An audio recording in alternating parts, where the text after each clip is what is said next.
Muy buenas tardes, distinguido auditorio. Es un placer para su servidor el poder presentar el día de hoy a una persona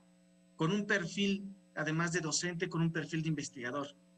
Una persona comprometida en los procesos de la investigación a nivel nacional y a nivel internacional,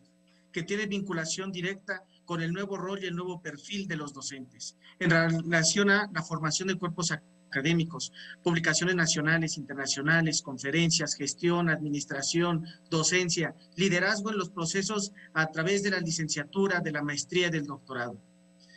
Creo que esta postura y este momento es grato para todos nosotros que podamos escuchar de forma muy transparente a este distinguido personaje de la investigación.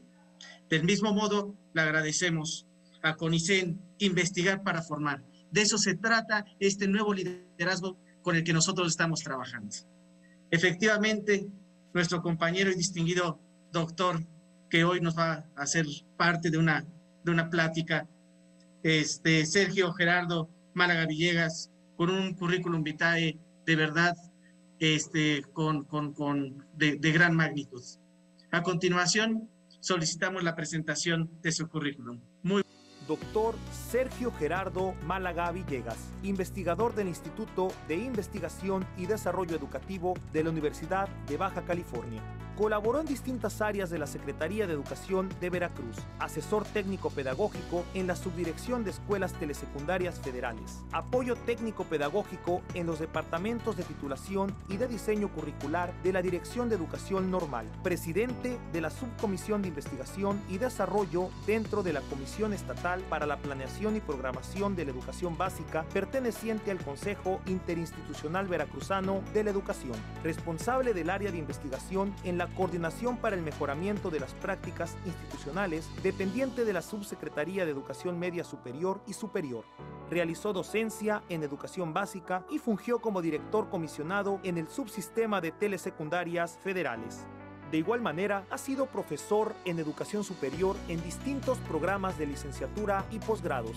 Desde el 2018 colabora como profesor en la licenciatura en Ciencias de la Educación y en la maestría en Educación de la Facultad de Ciencias Administrativas y Sociales de la UABC, así como en los programas de maestría y doctorado en Ciencias Educativas del Instituto de Investigación y Desarrollo Educativo de la UABC. Es asociado de distintas agrupaciones científicas nacionales e internacionales. Funge como árbitro dictaminador en diversas revistas nacionales e internacionales. Además, es el responsable académico del seminario permanente Sujetos, Identidad y Discursos Educativos. Entre las distinciones a las que ha sido acreedor destacan miembro del Sistema Nacional de Investigadores Nivel 1, nuevo profesor de tiempo completo en el PRODEP, coordinador del área temática 10, Política y Gestión de la Educación en el COMIE, premio Arturo Rosenbluth 2019 que otorga el Cinvestav a la mejor tesis doctoral en el área de Ciencias Sociales y Humanidades.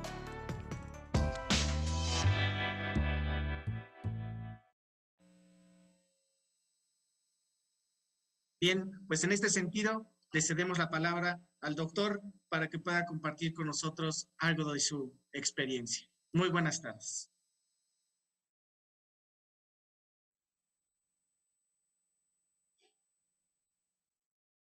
Bueno, buenas tardes. Muchas gracias, David, por la presentación, a los colegas que están en Sonora, en Hermosillo, apoyando con esta gestión tecnológica de este evento. Y pues también a Abraham Sánchez Contreras, colega y amigo, por darme la oportunidad de colaborar en este espacio con los docentes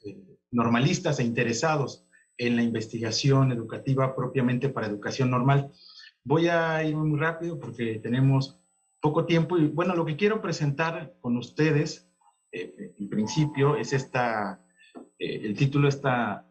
conferencia que le he denominado Horizontes Analíticos Emergentes para la Investigación Educativa en la Educación Normal. Esta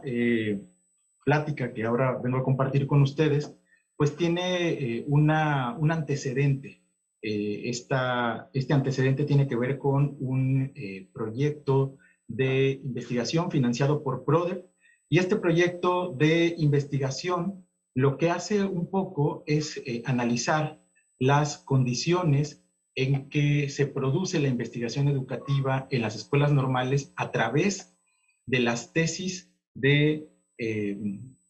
investigación que se gestiona en el marco de la titulación del Plan de Estudios 2012. En este sentido, pues el registro, digamos, empírico de este trabajo de investigación, fueron 5 escuelas normales públicas del estado de Baja California, donde se realizó este estudio de PRODEP,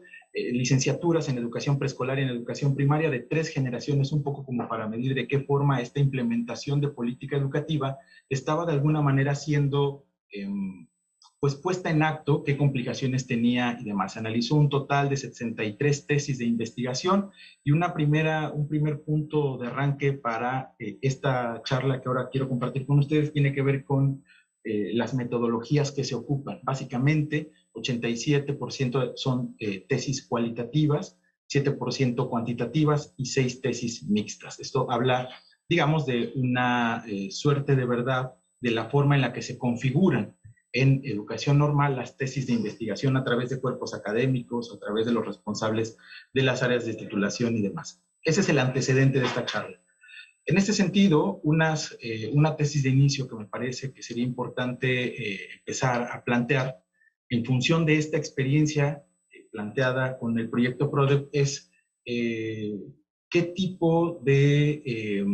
digamos, esquemas analíticos y metodológicos o teóricos pueden ayudar a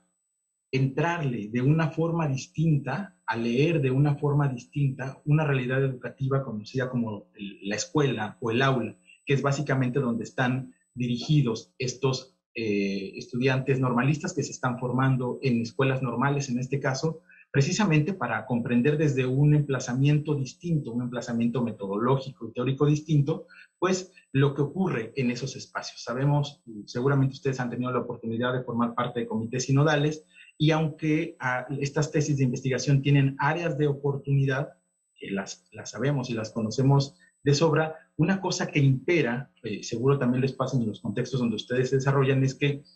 los esquemas metodológicos son los convencionales, cualitativo, cuantitativo y mixto, y no es que esté mal. Me parece que a partir de ahí hay que empezar a mirar qué otras opciones son las que tenemos a nivel de investigación educativa nacional o internacional con respecto a mirar o volver a los encuadres empíricos que tenemos a nuestro alrededor.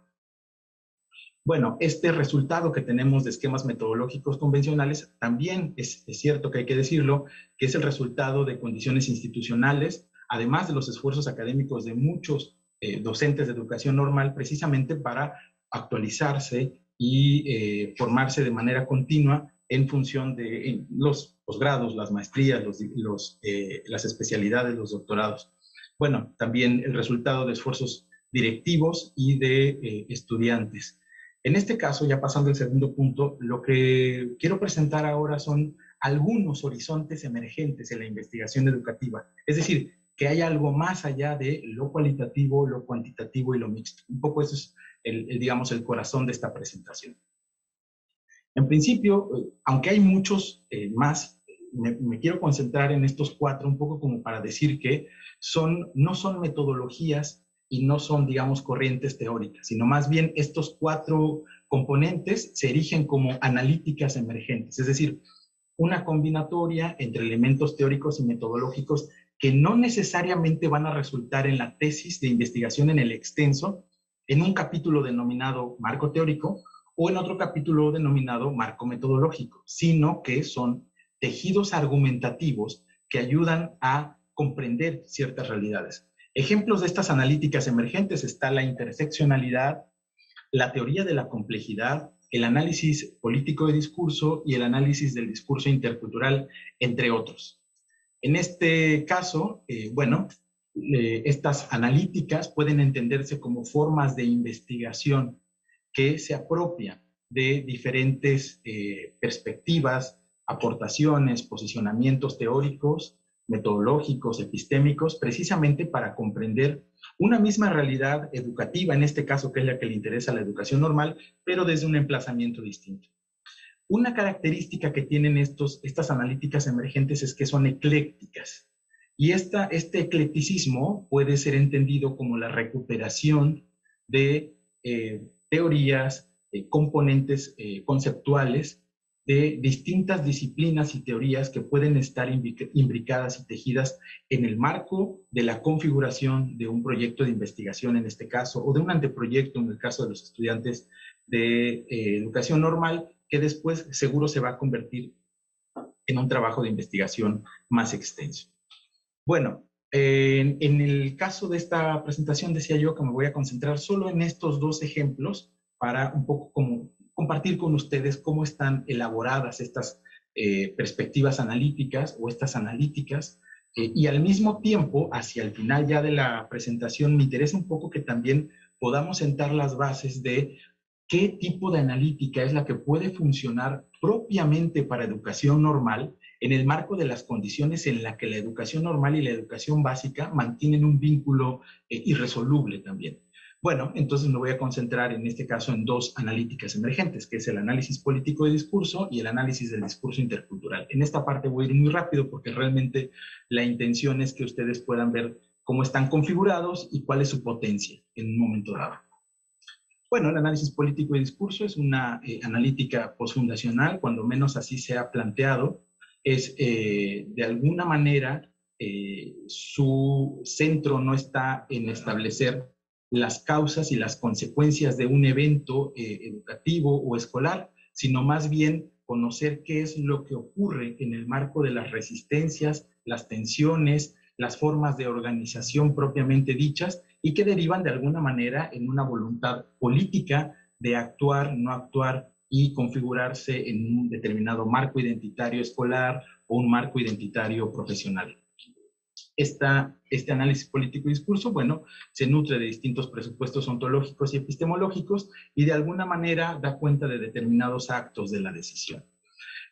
Otras características que tiene esta perspectiva analítica es que, ya decía yo hace un rato, no es un método, no se concibe a sí misma como un método ni como una teoría, sino más bien como una analítica ecléctica. Y parte de ese eclecticismo está fundado, cuando menos, en estos incisos. Recupera nociones, conceptos y categorías analíticas de la filosofía política, por ejemplo, de la pedagogía crítica, del psicoanálisis, de los estudios culturales, propiamente de la historiografía, etcétera, solo por nombrar algunos ejemplos. Entonces, de alguna manera, digamos que su engranaje también del análisis político y discurso está a partir del postestructuralismo francés y el pragmatismo anglosajón, ¿no? Varias de las estrategias analíticas de las que se nutre, no las pretendo agotar, pero cuando menos aquí voy a dejar un par. Se nutre de más, pero también lo hace de la hermenéutica, de la deconstrucción, del psicoanálisis, de la genealogía. En este caso, mucho de lo que se ha producido a nivel nacional e internacional sobre análisis político de discurso, que es una perspectiva de alguna manera que nace en la Escuela de Essex en el Reino Unido con Ernesto Laclau y Chantal Mouffe, y que de alguna manera lo revitaliza para México, pues investigadoras como Rosanida Buenfil o Alicia de Alba y otros académicos, digamos, de segunda generación. Muchos de sus trabajos de investigación están puestos en estos, cuando menos en estas bases, ¿no? De discusiones en torno al sujeto, la subjetivación, motivaciones ético-políticas, procesos educativos, entre otros tantos. Bueno, en este caso, propiamente ya ligado al ámbito educativo, el análisis político de discurso ha servido, por ejemplo, para analizar cuestiones de reforma educativa, para analizar también, por ejemplo, cuestiones de el análisis de cómo se generan grandes significantes o conceptos como el de calidad y globalización, participación social, educación inclusiva, interculturalidad, dónde se generan, cuál es su trascendencia, su origen de alguna forma, cómo surgen y cómo son apropiados estos grandes conceptos con todo lo que implica la noción de apropiación, cómo son apropiados en contextos particulares, ¿no? También en este caso, esta perspectiva analítica de la APD, bueno, se concibe como una caja de herramientas heterogénea que de alguna manera, aunque va a tener un fuerte sesgo por recuperar categorías teóricas, realmente no se convierte en una teoría, sino que sirven esos elementos para leer referentes empíricos particulares. Aquí solamente quiero ejemplificar algunos de los conceptos que el APD recupera, por ejemplo, del psicoanálisis, no los voy a enunciar en este momento. Aquí del postestructuralismo, cuáles son los más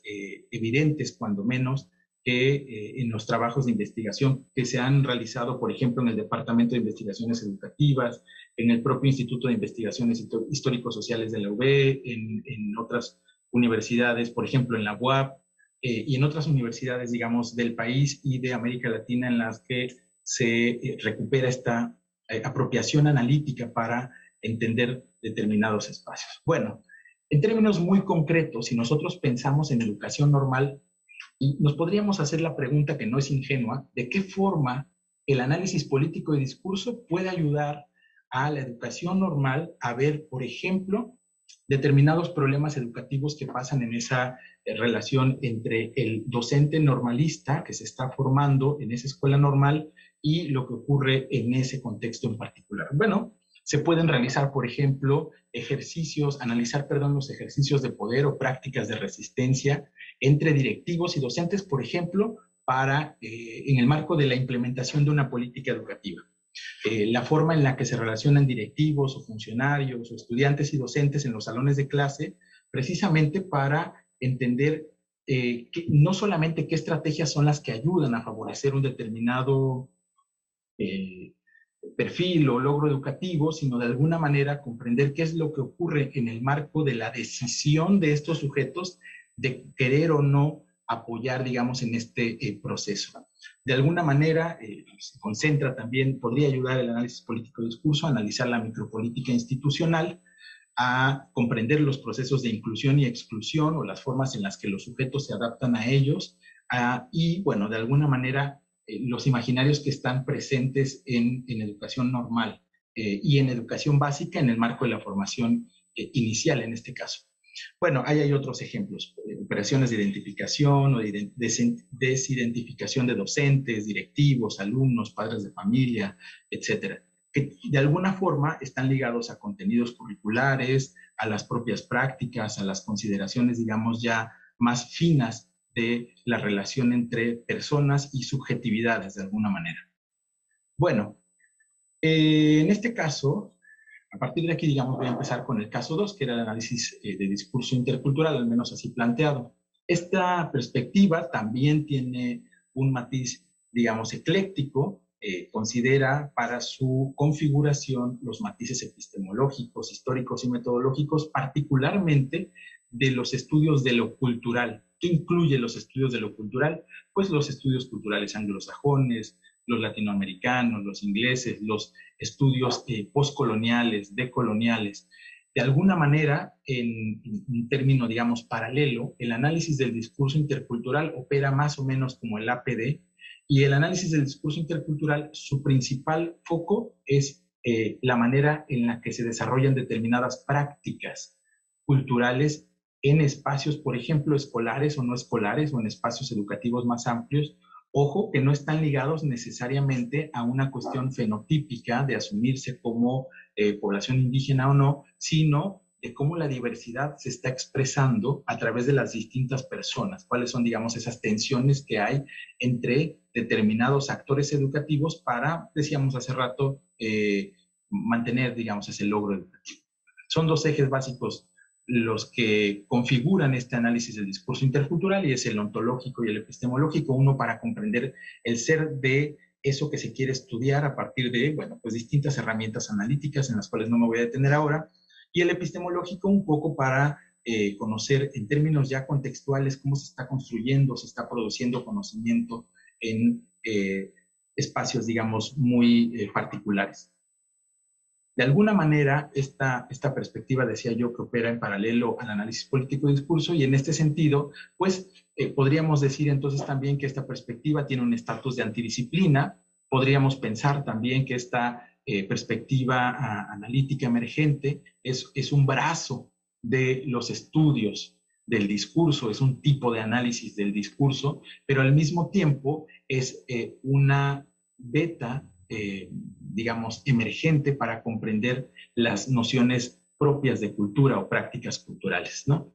Decía yo hace rato que su centro, si bien está en lo cultural, ojo, no está en la identidad cerrada o positivista como la conocemos, o estructuralista, digamos en esa dimensión estructuralista, sino más bien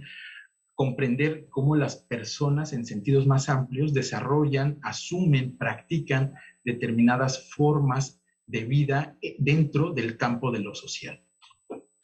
Bueno, esta perspectiva analítica del análisis del discurso intercultural, de alguna manera decía yo hace rato que se nutre de estas áreas, de los estudios postcoloniales, los anglosajones, y al mismo tiempo su principal, digamos, fortaleza es que no está ligada solamente a lo cultural, es decir, que no va únicamente a dar cuenta de condiciones fenotípicas, decía yo hace rato. Al mismo tiempo, esta perspectiva de alguna manera ha instalado determinadas categorías nodales y determinadas categorías intermedias, categorías analíticas intermedias, ¿no? Estas, pues, provienen, decía yo hace rato, de estas áreas y pueden ser nociones como identidad, alteridad, entremedios. Si por ejemplo, un estudiante de educación normal quisiera identificar de qué manera se presenta la alteridad en un determinado espacio, digamos, escolar, puede dar cuenta a través de esta analítica emergente. Y ojo, no necesariamente tendría que, en el marco de la tesis, del documento en extenso, no tendría que presentarlo como un marco teórico o un marco conceptual. Da la posibilidad de ser más flexible hasta para incorporarlo desde la introducción y dar mayor espacio a esos capítulos que se nos han, digamos, de alguna manera indicado en educación normal que tiene que ser la estructura, da mayor apertura para dar cuenta de otras posibilidades, ¿no? En este caso, digamos, un poco conozco sobre educación normal porque estuve trabajando más o menos desde el 2014 en Veracruz y hasta la fecha todavía he colaborado con normales, dirigiendo algunas tesis de licenciatura, el plan precisamente 2012, y en ese sentido me parece que hay posibilidades de pensar en otras formas de vida documental, pensando como el texto en extenso, la tesis como un texto en extenso. ¿Para qué otras cosas nos sirve revitalizar el análisis del discurso intercultural? Bueno, ponía yo estos ejemplos, el análisis de textos de política, centrados, por ejemplo, en nociones como cultura, como la propia identidad, nociones como educación inclusiva, como interculturalidad, por ejemplo. Ahora, con la Estrategia Nacional de Educación Inclusiva, bien podríamos comprender cómo, desde una lógica de configuración de política educativa, digamos, en palabras de Stephen Ball, como textos de política, de qué manera esos textos de política pasan a ser apropiados por los docentes, por ejemplo, de educación preescolar, cómo son apropiados por docentes de educación primaria y eventualmente, no sé, de educación especial o de educación física, que están conviviendo dentro de una misma micropolítica institucional, una escuela, y al mismo tiempo cómo esa concepción, ese imaginario que tienen de la traducción del texto de política en el marco de la propia Estrategia Nacional de Educación Inclusiva, de qué manera se está haciendo, digamos, tangible o pragmática, desde, por ejemplo, analizar las planeaciones, por ejemplo, o desde analizar, digamos, sus imaginarios, o analizar de alguna forma las condiciones en las que organizan y gestionan los espacios en las aulas, ¿no? Ese puede ser un ejemplo muy sencillo que bien puede dar oportunidad a los propios estudiantes normalistas de comprender que la escuela no solamente es un brazo ideológico del Estado, sino al mismo tiempo que al interior ocurren cosas que a veces no se documentan, ocurren cosas que a veces no se están diciendo y que son necesarias saberlas por el simple hecho de conocer cómo eso que no se dice, pero que ocurre al mismo tiempo, puede dar la posibilidad de comprender, por ejemplo, nuevas áreas de oportunidad y atenderlas de manera oportuna. Otro ejemplo de para qué puede servir el análisis del discurso intercultural es pensando en estas tesis que hacen análisis narrativos o autobiográficos o biográficos, bueno, poder concentrarnos en los actores, en las instituciones y en los grupos, precisamente para, desde estas narrativas, pues, profesionales o escolares, cómo se presenta esa diversidad, de qué forma se practica la inclusión y la exclusión educativa, y al mismo tiempo, digamos, que hacia el área de las políticas educativas podemos comprender desde espacios muy locales propiamente. También, si nos encontramos en un contexto donde de alguna manera conviven múltiples diversidades que no sean solamente lingüísticas. Por ejemplo, pienso en las fronteras en los estados. Por ejemplo, alguna vez estuve trabajando en telesecundaria entre los límites de Chiapas, Tabasco y Veracruz. En esos espacios donde hay una, digamos, fluctuación viva de lenguajes, de condiciones lingüísticas, de condiciones culturales, al mismo tiempo de cosmovisiones, de qué manera esa diversidad puede apoyar o al mismo tiempo está resistiendo el embate el encuadre de política educativa, ¿no? Hay más cosas allá de la política educativa que, nuevamente repito, a veces no se documentan y bien valdría la pena recuperarlas a partir de estas perspectivas para comprender la forma en la que están operando. Construcciones de identidades, relaciones y prácticas entre sectores de población diferenciada. Y bueno, analizar otras cuestiones como la propia configuración familiar, comunitaria, que de alguna manera también puede dar la posibilidad de comprender que la escuela no es solamente, digamos que lo educativo no solamente es la escuela, sino que hay otras dimensiones, digamos, más amplias, que también de alguna manera están afectando una determinada regularidad social. Bueno,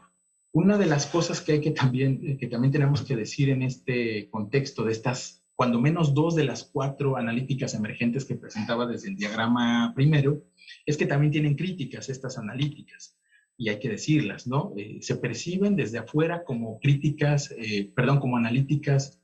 crípticas, muy difíciles de entender, con un lenguaje muy especializado, precisamente porque están recuperando nociones y categorías que no necesariamente son de lo educativo, del ámbito educativo, sino que provienen de otras disciplinas o tradiciones de pensamiento, lo cual también vuelve complicada la manera de inteligir la realidad y eventualmente, si pensamos en términos de investigación, cómo hacer inteligibles estas perspectivas analíticas en términos de instrumentos, ¿no? De recolección de información y eventualmente de sistematización y análisis de la información. Otra de las críticas, decía yo, es que pues se requiere de un tipo de conocimientos previos para poderlos llevar a cabo y que hay determinadas competencias analíticas y de investigación que no necesariamente se están enseñando en la etapa de formación inicial y, bueno, mucho menos, por ejemplo, en la formación previa, que es la educación media superior. También otra de las críticas que tiene estas perspectivas es que son, o al menos así se perciben, como deductivistas, como si fuéramos con el morral de conceptos, el morral de categorías y fuéramos aplicándolas simplemente de manera, pues, digamos, silvestre en los distintos espacios en los que uno vaya a acercarse precisamente a estos espacios de análisis. Bueno, en esta parte 3 me interesa un poco situar esto que estoy diciendo de las analíticas emergentes en el marco de la investigación en educación normal, propiamente, aunque yo daba algunos ejemplos de para qué puede servir o dónde se puede revitalizar el APD y el ADIC en un momento dado en, digamos, la investigación que se hace desde la educación normal a través de las tesis de investigación que generan los estudiantes. Aquí me interesa un poco avanzar, pensar o que compartamos entre los que estamos en este espacio, en esta sala, pues de qué manera podemos pensar en una analítica propia para la educación normal, si es que lo hay. Bueno, ¿qué requerimientos iniciales son los que contamos o desde los que partimos? Bueno, primero hay que tener claro que no en todas las escuelas normales se tienen tiempos completos o que no se cuentan con cuerpos académicos. Sin embargo, me parece que esa no tendría que ser una limitante, aunque sí hay que reconocerlo para saber, digamos, el grado de involucramiento en este proceso de construcción de una analítica propia para educación normal. Y ojo, no lo estoy pensando en sentido generalizable, no una analítica para educación normal o para la educación normal, sino más bien una analítica para la escuela normal que se encuentra en el contexto tal, en las condiciones en las que atiende determinadas diversidades, digamos, o formas de vida social en donde están ahí, pues, operando de alguna manera. Otro requerimiento inicial que hay que partir es que en la mayoría de las escuelas normales, pues los docentes que dirigen tesis tienen o eventualmente medios tiempos o en el peor de los casos son profesores de asignatura por contrato temporal. Pensemos, por ejemplo, en una escuela particular, pues a veces no todos los docentes tienen la posibilidad de dirigir tesis, aunque sí, digamos, las condiciones administrativas, pero no tienen la posibilidad de dirigir tesis, entonces eso seguro va a complicar también en poder construir de manera colectiva una analítica propia para esa institución. Otro requerimiento del cual me parece que tenemos que partir es que para la generación de analíticas emergentes, para el caso de la investigación en educación normal, se requiere la suma de de distintas áreas, de distintos esfuerzos, ¿no? Desde quienes saben hacer investigación o tienen, digamos, más tiempo haciendo investigación, frente a los que solamente se dedican a dar clases, digamos, tu profesor-alumno, solo hacen docencia, o quienes hacen gestión. Me parece que todas esas tres dimensiones y las otras que no estoy enumerando ahora suman para pensar una posible configuración de analítica emergente. Por supuesto, se requiere también un trabajo colaborativo entre quienes tienen mucho tiempo dirigiendo tesis, sin importar qué tipo de contrato tengan, para identificar también cuáles son las áreas de interés de investigación, docencia y gestión en ese espacio escolar. Cuáles son las áreas de investigación, no solamente de, digamos, los cuerpos académicos ya consolidados y las LGAC que están de alguna manera ya participando ante PRODEP y la Secretaría de Educación, sino también para tener, digamos, un ojo clínico y conocer cuáles de los compañeros que están ingresando, se están recién incorporando, pueden aportar, digamos, a este trabajo de construcción de una posible analítica emergente para educación normal. Por supuesto, esto podríamos resumirlo en que se requiere de inquietud intelectual, no solamente para, digamos, reproducir un determinado esquema metodológico, sino para pensar cómo ese esquema metodológico puede verse afectado o alterado sin necesidad de que la tesis como documento en extenso pierda, digamos, el rigor científico y académico que debe de tener, ¿no? Y que seguro todos los que estamos en la sala conocemos. Bueno, en este primer ejercicio, lo que yo hice fue un poco enumerar cuáles son las temáticas que más de alguna manera están vigentes o son latentes. No son todas, por supuesto, seguro hay mucho que se quedó afuera, pero quiero referirme con esto para intentar pensar en una posible analítica emergente para educación normal. Si pensamos a esa analítica como el análisis de problemáticas y políticas de la acción docente, ojo, que no son políticas educativas, sino son políticas del yo, políticas del sujeto, políticas de esa persona que se concibe como docente, podríamos entonces estar en la posibilidad de alguna manera de vincular todas estas temáticas que estoy enumerando aquí como problemáticas de formación inicial, liderazgo educativo, diseño, implementación y evaluación de estrategias para la mejora del logro educativo, atención a la eficiencia escolar y el rezago educativo, entre otras, todas estas podrían estar articuladas en esto que yo le llamé análisis de problemáticas y políticas de la acción docente como una posibilidad de analítica emergente para comprender lo que ocurre en el aula. Es decir, las tesis ya no estarían ligadas a una temática. Es decir, mi tesis ya no sería fomento del desarrollo emocional y socioemocional en los niños del tercer grado de preescolar, pensándome yo como estudiante normalista que voy a hacer trabajo de campo y de investigación en una escuela básica de preescolar, sino más bien en un margen, un esquema analítico más amplio. Esa sería mi perspectiva de análisis. La problemática y la política de la acción docente en el marco de, por ejemplo, una temática ya particular que podría ser esto que decía yo, el desarrollo socioemocional o el emocional o el fortalecimiento, por ejemplo, de las matemáticas, de la lectura y escritura, la educación artística, cuestiones disciplinares que seguro ustedes conocen bien si han dirigido tesis en educación normal o si nos acompañan seguro también estudiantes normalistas. En este caso creo que seguro podrán recrear y nutrir en mayor medida este listado que hago ahora. Bueno, nuevamente, si pensamos a este análisis de problemáticas y políticas de la acción docente como una perspectiva analítica, tendríamos primero que sentar las bases de desde qué estamos hablando. Básicamente, en educación normal, lo que hacemos en términos de metodología de la investigación es o investigación-acción o investigación-acción participante. De alguna manera, muchos de los trabajos de tesis, aunque estén situados en la modalidad de trabajo de tesis, su real interés está en intervenir esa práctica, esa, digamos, posibilidad de acción docente, esa política de acción docente, precisamente para mejorar o erradicar una problemática. De ahí un poco viene esta denominación de análisis de problemáticas y políticas de la acción docente. ¿Con qué disciplinas podríamos, o a qué disciplinas podríamos acercarnos para pedir préstamos conceptuales, analíticos, hacia el campo de la educación normal? Cuando menos las que yo alcanzo a ver hasta ahora son antropología, la propia sociología, la pedagogía, la filosofía y la psicología. De alguna manera, en muchos de los trabajos de investigación que hacemos, si nosotros los ponemos a todos en la mesa, todos los trabajos de investigación de su escuela, si los ponen en la mesa, seguro van a ver que muchos de los trabajos pueden tener o tienen una cercanía con algunas de estas disciplinas.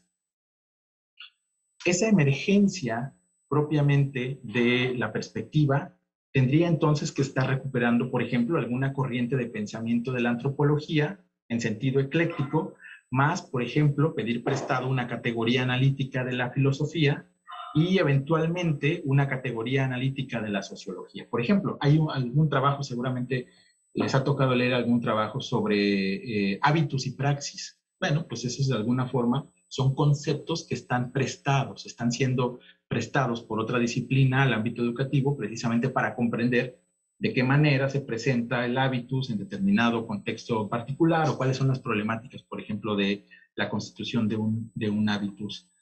o de una praxis en educación normal.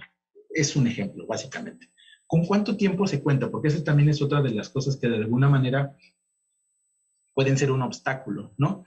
Cuando menos hasta más o menos en el plan 2012, a partir del sexto semestre los estudiantes empezaban a hacer el anteproyecto. Pero desde, la generación pasada, julio, de hecho julio de este año, no, 12, en la generación, me parece que este año fue cuando egresó la última generación de educación normal, no estoy ahora bien con los tiempos, pero la que seguro sigue operando es el Plan 2018 y en este caso contamos con un trayecto formativo denominado práctica profesional, que ya había uno también en el 12,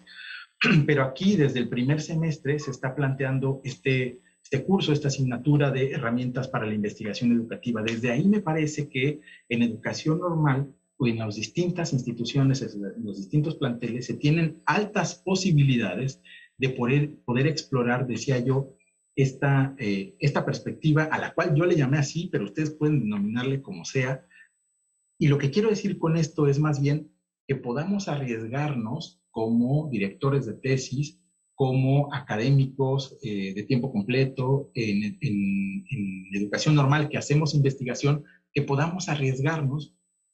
a pensar en una forma distinta de hacer investigación que no esté ligada a la tradición positivista. Ojo, no porque esté mal, sino porque de alguna manera me parece que el registro analítico pragmático de la educación normal es tan amplio que la metodología o las metodologías positivistas que conocemos se quedan cortas, no dan para comprender, no dan para actuar, no dan para intervenir, o de alguna manera esa realidad está sobrada en función de estas herramientas metodológicas tal cual las conocemos de manera convencional. Bueno, ya para ir cerrando mi intervención, me parece que podría yo dejar algunas interrogantes, ¿no? ¿Qué retos conlleva el diseño, la puesta en acto y la vigilancia epistémica de analíticas emergentes como lo que yo exponía, el ADIC, el APD, la interseccionalidad, que además es un trabajo que vienen haciendo, por ejemplo, unos cuates de el Reino Unido, de la Universidad de Cambridge, donde involucran cuestiones de género, racismo, xenofobia en un mismo espacio social o espacio educativo donde se ponga digamos, en acto esta perspectiva analítica que es la interseccionalidad. Bueno, ¿cómo podemos articular esquemas de investigación que de alguna manera predominan, ahí me disculpo por el error, que predominan en educación normal frente a otras perspectivas emergentes de investigación que seguro pueden ser útiles sin perder la rigurosidad? Era un poco lo que decía. el rigor científico, el rigor analítico de lo que se requiere en este caso no debe ser menor con respecto a la configuración de una perspectiva analítica particular. En tercer momento, la pregunta que podría establecer es de qué forma deben involucrarse autoridades, académicos y estudiantes en la construcción y fomento de estas nuevas perspectivas. En unas láminas anteriores lo que decía yo es que efectivamente parecen y digamos son lenguajes especializados. Sin embargo, en educación normal hay una gran ventaja. Los profesores de educación normal vienen de distintas disciplinas. ¿Quién mejor que ellos conocen, por ejemplo, sobre psicología, que es un psicólogo? ¿Quién, por ejemplo, puede conocer mejor de sociología que un sociólogo, si es que se involucra? Lo que quiero decir con esto es que no necesariamente hay que esperar de alguna forma que esta perspectiva, pues digamos, se nos aparezca per se, sino, o que tenga una generación espontánea, sino partir de los perfiles al mismo tiempo de los profesores de educación normal que están trabajando en una propia institución para a partir de ahí generar estas perspectivas emergentes con una mirada, digamos, más amplia, más de complejidad, ¿no? Y bueno, finalmente, ¿de qué manera estas perspectivas emergentes pueden ayudar a comprender y trazar rutas de solución a los problemas educativos? Otra crítica que no anoté acá dentro de las críticas a estas dos perspectivas analíticas es que mucho de lo que enuncia el exterior o, digamos, algunos detractores de estas perspectivas también es que no resuelven el problema. Sin embargo, el hecho de no resolver el problema, pero ver de una forma más fina cómo opera el problema, ya da la posibilidad de trazar una ruta precisamente de solución que puede ser no inmediata, pero eventualmente a mediano o largo plazo, ¿no? Y bueno, con estas preguntas dejo yo ahí mi participación, les agradezco mucho la escucha y bueno, pues quedo atento a sus consideraciones. Muchas gracias, David, por el espacio de los colegas de CONICEN y yo quedo atento. Gracias, distinguido doctor, y bueno, Sergio, Gerardo, muchas gracias por todas tu buena voluntad en relación a compartir las experiencias, a compartir pues tu carrera académica, tu carrera intelectual y bueno, pues parte del sufrimiento sobre las cuestiones de la investigación. Efectivamente, la formación de los cuerpos académicos, los requisitos en razón a la formación de perfiles PRODEP, efectivamente la cuestión del inicio para la investigación, cuáles son las revistas indexadas, arbitradas, el valor de enfrentar la asesoría. Considero que el contenido que usted manifiesta en este sentido es vasto y es extraordinario, que nos va a ayudar para seguirnos fortaleciendo en los procesos académicos. Por otra parte, me gustaría compartirle algunas preguntas y algunos comentarios, si nos puede usted apoyar, por favor. Aquí nos preguntan: las disciplinas filosóficas que muestra en el cuadro Análisis de las problemáticas y políticas de la acción docente, hace referencia a conocimientos y teorías que no están abiertamente explicitadas en algunos planes y en algunos programas 2012-2018. Efectivamente, ese es la interrogante, el comentario, el por qué, si se tiene este conocimiento en razón a estas áreas, ¿cuál es el siguiente paso a enfrentar? Gracias, David, y gracias a los colegas que reaccionan, digamos, a esto que planteo ahora. Si bien es cierto que no están propiamente dichas en los planes de estudio, con lo que sí contamos de sobra es, por ejemplo, con algunas asignaturas que exploran, por ejemplo, este tipo de nociones, este tipo de, digamos, eventualmente no corrientes de pensamiento a profundidad, pero que sí nos pueden acercar y pueden acercar, por ejemplo, a los propios estudiantes normalistas a comprender su propio espacio social. Tenemos, por ejemplo, la asignatura de filosofía, me parece que se llama Filosofía de la Educación, es una optativa, Filosofía de la Educación, por ejemplo, que se tiene para educación primaria, y de acuerdo, por ejemplo, con los contenidos que están ahí planteados, esas herramientas teóricas, analíticas y conceptuales son las que tenemos a la mano, precisamente para comprender, por ejemplo, de qué manera actúan las diversidades, en qué condiciones actúan las diversidades de perfiles profesionales en las escuelas de educación básica, por ejemplo, el sentido y los propios fines de la educación, el hecho de que demos la oportunidad a un estudiante en educación normal de que pueda hacer una tesis más conceptual y filosófica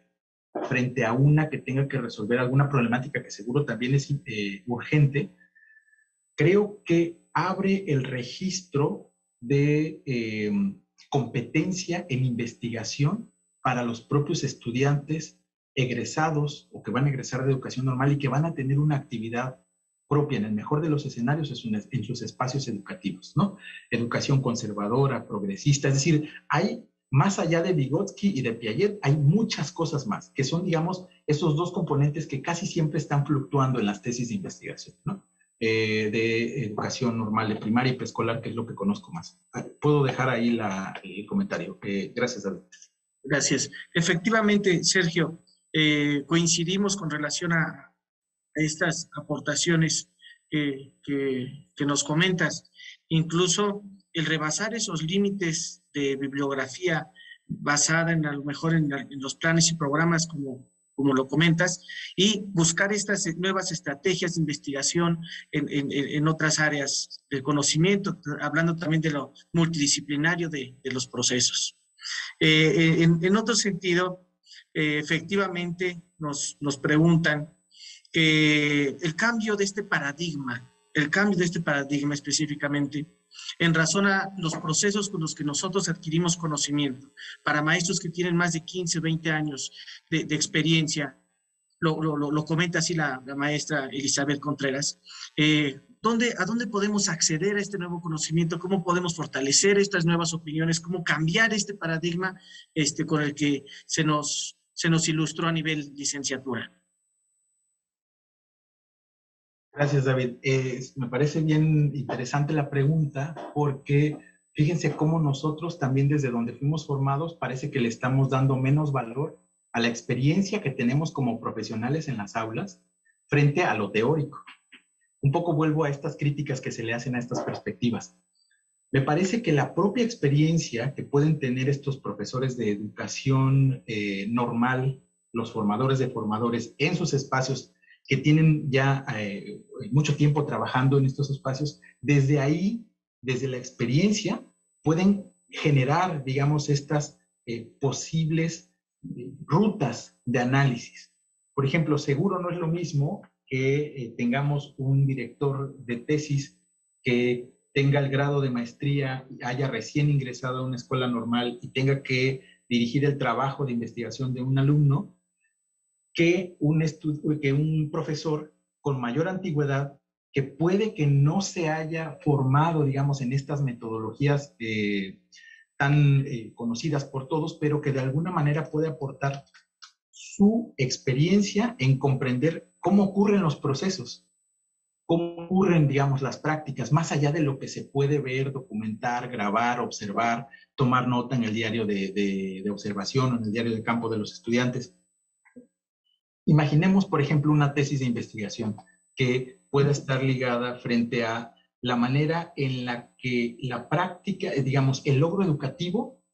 de una institución está siendo afectado por el propio sindicato, ¿no? Sea cual sea el nombre del sindicato. Cuando hay mucha movilidad de profesores en una escuela, por ejemplo, de educación básica, no es solamente porque ellos quieran moverse. Hay una voluntad, por supuesto, pero también hay otras fuerzas que actúan al margen de esas prácticas. Si los propios estudiantes de educación normal se adentraran a comprender ese tipo de problemáticas, ese tipo de resistencias, de fluctuaciones, de puntos de inflexión que afectan o benefician eventualmente una práctica educativa, estaríamos ganando mucho.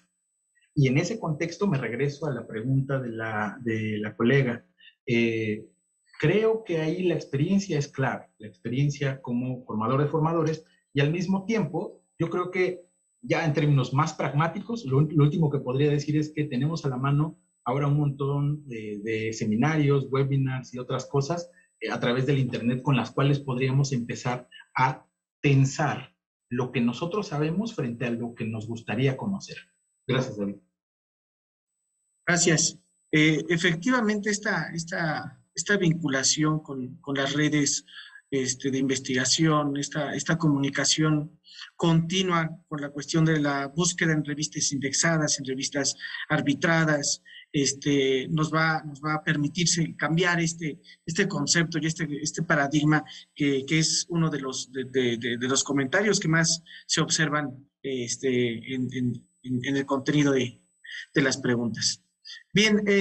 por último, querido doctor, nos comenta la maestra Sandra Inés Trujillo que es verdad que en la educación normal nos hemos encasillado en las metodologías positivistas y convencionales. En este sentido, la maestra nos pregunta, ¿a qué bibliografía nos podemos referir para la construcción analítica,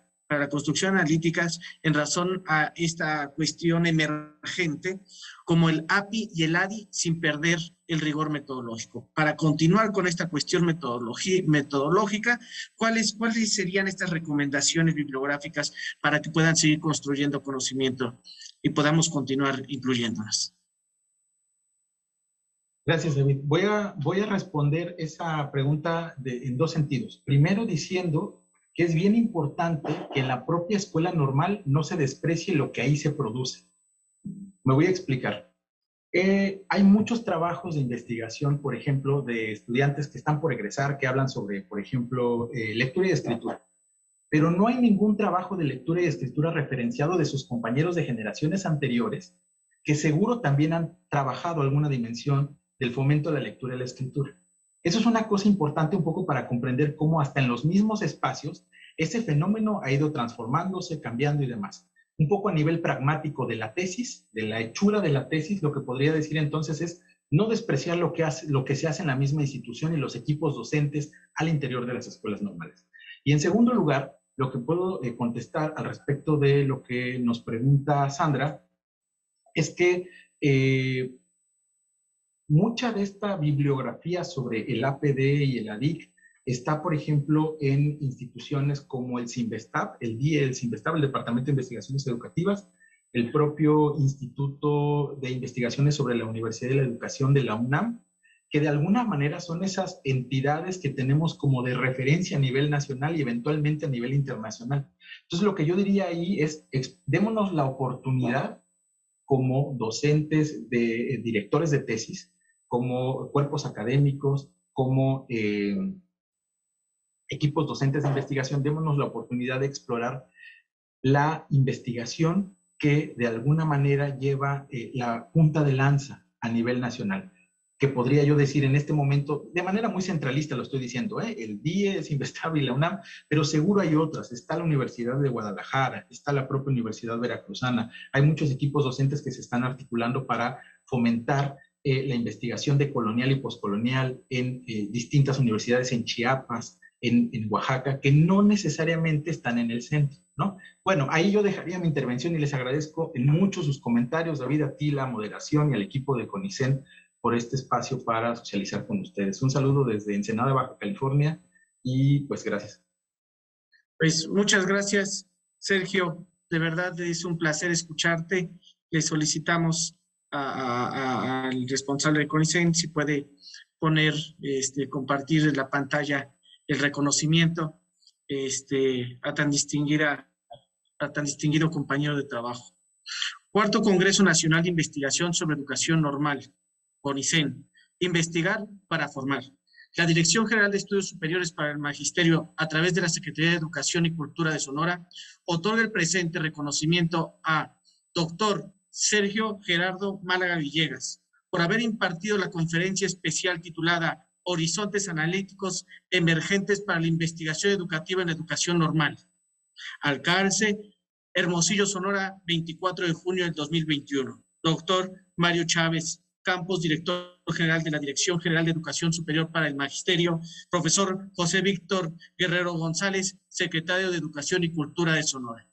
Felicidades, doctor, y gracias por tan excelente plática. Un gusto saludarles desde acá. Cuídense.